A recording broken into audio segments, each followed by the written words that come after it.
आवे वाला समय में महाराजगंज का साथे साथे हमारा पूरा विश्वास बा कि देश में परिवर्तन हुई।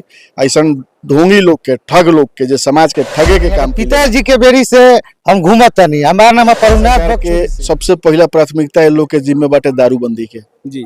रुआ तो घूमते बनी गांव देहात में, पहले दारू दुकान से लिया तरह फोने पे दारू घरे पहुंच जाता। ये स्थिति हो गई बाटे। महाराजगंज के विकास के लेके रहुआ का कहे? रुआ महाराजगंज में तो घूमते हो जी। महाराजगंज लोकसभा क्षेत्र के कोनो भी गांव में चल जाए जी, जौना गांव में जाए वो गांव का हमारे नौजवान भैया अभिभावक एक ही चीज कही लो, ये गांव के अगर कहीं सोलिंग भी हुई तो सोलिंग प्रभुनाथ सिंह के कही लो, बाद ऊपर पिच तक नहीं के हो पाई।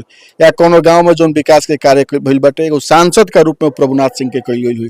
प्रभुनाथ सिंह के बाद कोई सांसद अगर अपन कोनो गांव में काम दिखवा देवे, हाँ ये सांसद महोदय के काम भइल बा, कोनो कोनो गांव में छठ घाट बनल बा, कहीं कहीं मंदिर के आगे सोलर लाइट लागल बा, कहीं चबूतरा बनल बा। सांसद का रूप में पूरे 10 साल के महाराजगंज के सांसद के ये विकास के कार्य बा, लेकिन सांसद के विकास छठ घाट सोलर लाइट ना होला। सांसद के विकास ऐसा करे के चाहिए जौना से कि समाज का, क्षेत्र का फायदा पहुंचो। रुआ लोग जानते नहीं, बाबूजी भी हमारे महाराजगंज के सांसद रही, मशरक से लेके महाराजगंज तक रेल लाइन बिछवा देवल प्रभुनाथ सिंह के काम रहे। ताकत बेशक महाराजगंज के आवाम को देवल रहे।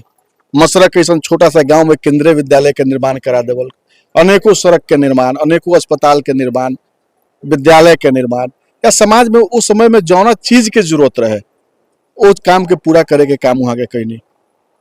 विकास ई होला।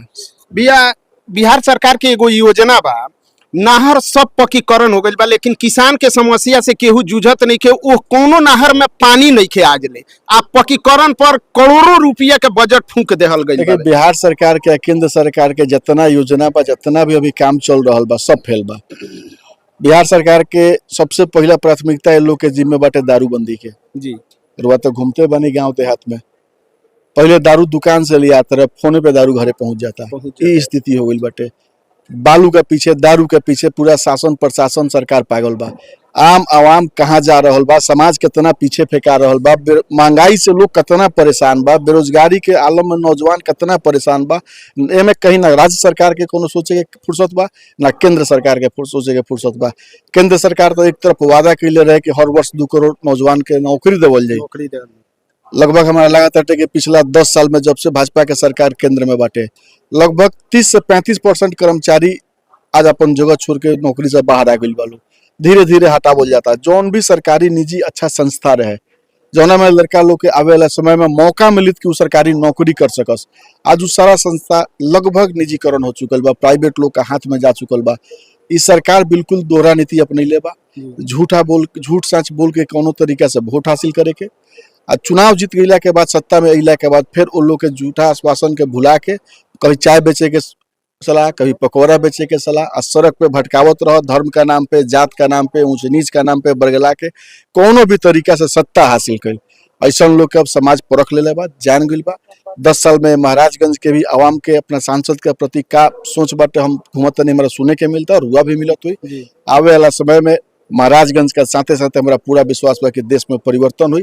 ऐसा ढोंगी लोग के, ठग लोग के, जो समाज के ठगे के काम कैले बा, औसा लोग से देश के मुक्ति दिलावे के समाज काम करी।